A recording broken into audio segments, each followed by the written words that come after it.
আমি আপনার কাছে প্রিয় হতে না পারলেও আপনার কাছে খারাপ একটা মানুষ হতে পেরেছি, এটাই যথেষ্ট। কারণটা কি জানেন?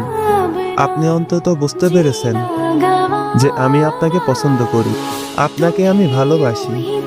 বিশ্বাস করুন, আপনি আপনার দিক থেকে রাইট, বাট সত্যি কথা বলতে আমি আপনাকে অনেক ভালোবেসে ফেলেছি।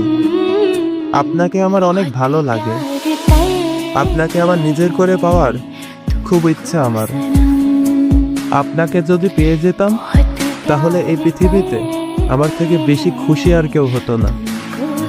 আপনার কাছে একটাই রিকোয়েস্ট, আমাকে পছন্দ না করেন, অন্তত আমাকে ঘৃণা আর অবহেলা কইরেন না। আপনার অবহেলা আমায় অনেক কষ্ট দেয়।